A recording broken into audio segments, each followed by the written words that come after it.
울산 MBC가 실시한 여론조사에서 국민의힘 김두겸 후보 지지도가 더불어민주당 송철호 후보를 18%가량 앞섰습니다.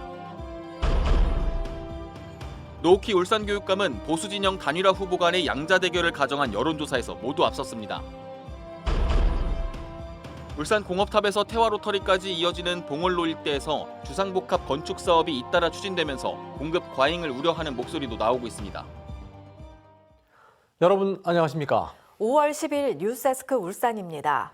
6일 지방선거를 20여일 앞두고 울산 지역에서 처음으로 시장과 교육감, 기초단체장 후보 전체에 대한 여론조사를 실시했습니다. 국민의힘 김두겸 후보가 더불어민주당 송철호 후보를 18%포인트가량 앞서는 것으로 나타났습니다.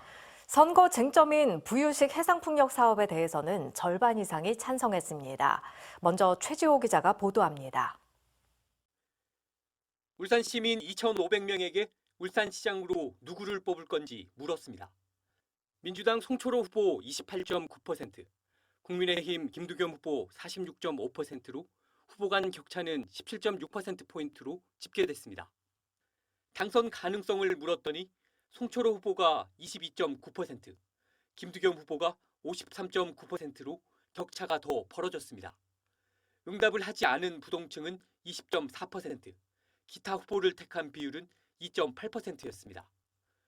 두 후보의 연령대별 지지율을 보면 김두겸 후보가 40대를 제외한 전 연령층에서 송철호 후보를 앞섰고 특히 60대 이상에서 크게 앞섰습니다. 지역별 지지도 조사에서는 김두겸 후보가 5개 구군에서 모두 송철호 후보를 앞선 가운데 특히 중구와 남구에서 강세를 보였습니다. 송 후보는 모든 구군에서 열세를 보인 가운데 북구와 동구에선 상대적으로 많은 표를 받았습니다. 성별 지지도는 남성과 여성 모두 송철호 후보보다 김두겸 후보를 더 많이 지지하는 것으로 나왔습니다. 선거 기간 쟁점이 될 것으로 예상되는 부유식 해상풍력단지 조성 사업에 대한 의견을 물었더니 찬성 51.8%, 반대 29.1%, 무응답 19.1%로 찬성이 과반을 넘었습니다. 특히 20대에서 40대, 동구와 북구, 학생과 노동자 집단이 부유식 해상풍력 단지를 조성하는 사업에 대해 찬성 비율이 상대적으로 높은 것으로 조사됐습니다. MBC 뉴스 최지호입니다. 이번에는 교육감 순서입니다. 노욱희 현 울산교육감 대 보수진영 단일 후보 간의 양자 대결을 가정한 여론조사에서 노욱희 후보가 보수진영 후보보다 앞서는 것으로 나타났습니다. 이용주 기자입니다. 노욱희 현 울산교육감 대 보수진영 김주홍과 장평규 후보의 단일화를 가정해 차기 울산광역시 교육감으로 가장 적합한 인물은 누구인지 물었습니다.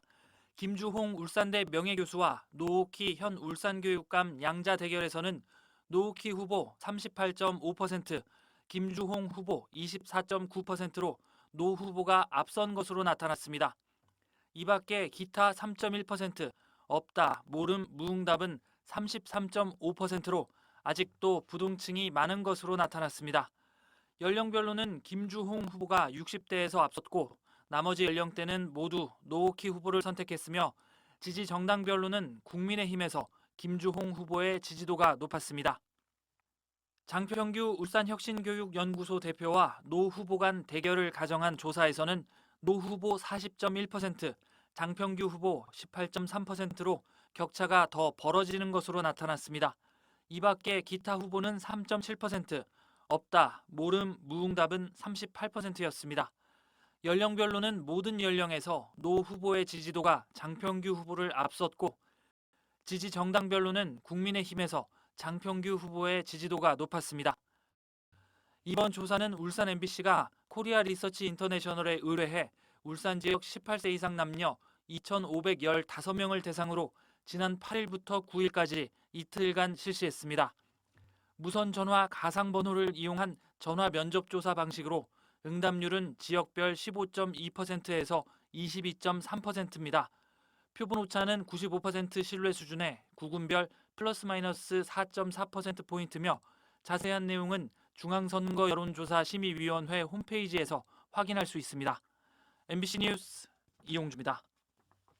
울산 MBC는 시장과 교육감 후보에 이어 내일은 각 구군 기초단체장에 대한 여론조사 결과를 발표합니다.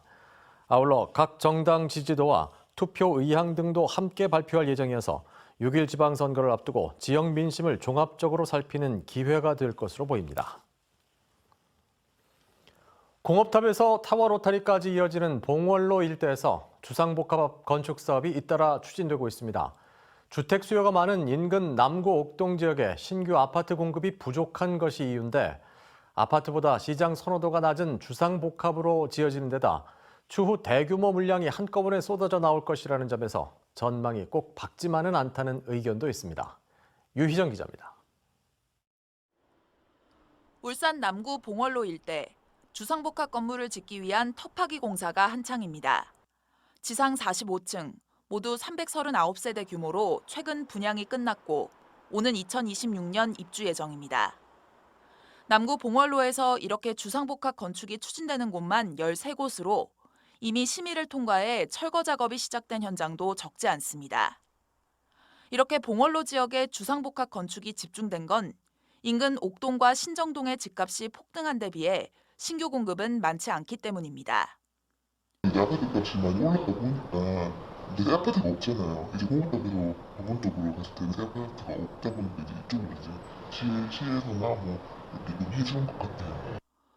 봉월로 인근 지역은 옥동 일대의 학원과 가깝고 교통 접근성도 좋지만 주택 개발은 더뎠던 지역이라 잇따른 개발 소식이 지역 환경 개선과 부동산 경기 활성화에 도움이 될 거란 기대도 나옵니다.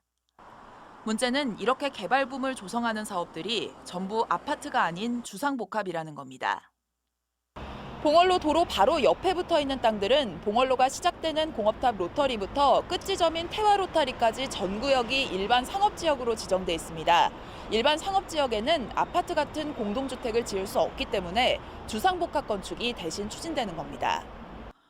또 가격은 최근 분양된 주상복합이 84제곱미터에 최고 8억 4천만 원이 넘을 정도입니다. 여기에 10곳이 넘는 주상복합이 동시에 개발되고 있어 향후 완공된 물량이 한꺼번에 시장에 풀릴 경우 공급 과잉이 우려됩니다. 주상복합이라고 하는 동일한 형태가 일정 시점에서 동일하게 만약 시장에 공급이 된다면 물건들을 좀 비교할 것이고 경쟁력이 떨어지는 상품에 대한 분양 가능성은 좀 낮아질 수밖에 없기 때문에 2000년대 중반 울산 남구 번영로 일대에서도 주상복합 열풍이 불었지만 수요가 저조해 장기간 미분양되거나 건설이 중단됐던 사례가 있어 또다시 부는 주상복합 붐에 대한 기대와 우려가 교차하고 있습니다. MBC 뉴스 유희정입니다.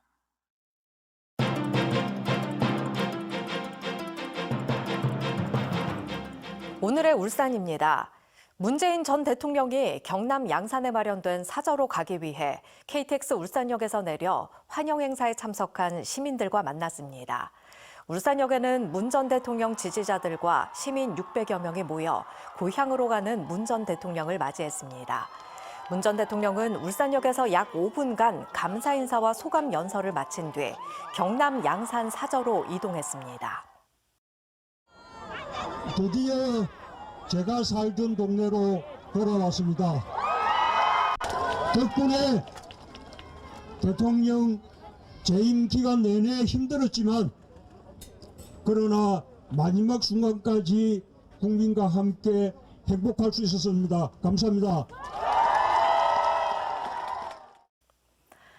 청와대 국민청원 게시판이 약 5년간의 운영을 종료한 가운데 울산 관련 청원은 2천여 건, 청와대 공식 답변은 2건으로 나타났습니다. 20만 명 이상 동의를 얻어 청원 답변을 받은 울산 지역 글 2건은 모두 육아 교육 분야로 2020년 팬티 빨기 숙제를 낸 교사 파면 요청 건과 2007년 어린이집 학대로 숨진 성민이 사건 재조사 촉구 건입니다. 공식 답변을 받진 못했지만 10,000건 이상의 동의를 얻은 글로는 2020년 동구 어린이집 학대 사건 엄벌 촉구, 올해 2월 동구 아프가니스탄 특별기여자 정착 반대 청원 등이 있었습니다. 부산 경남 지역 레미콘 업체 노동자들이 총파업에 들어간 가운데 울산에서는 별다른 공사 차질이 빚어지지 않고 있습니다.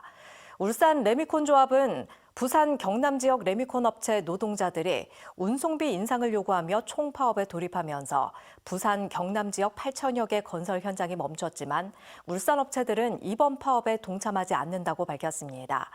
울산 레미콘 조합은 이미 지난해 도급비 협상을 마무리했다며 계약과 관련한 총파업은 없을 것이라고 밝혔습니다.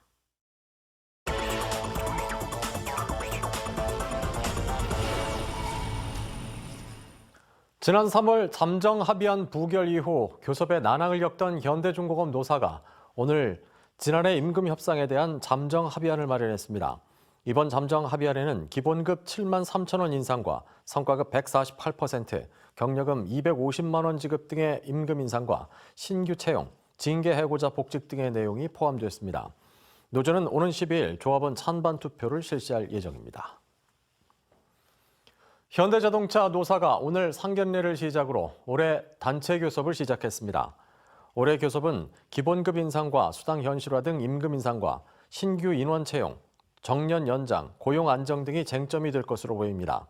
노조는 회사 측에 실적에 맞는 성과 분배 등 사회적 책임을 요구했으며 사측도 현대차 생존을 위해 노사가 함께 노력하자고 입장을 밝혔습니다.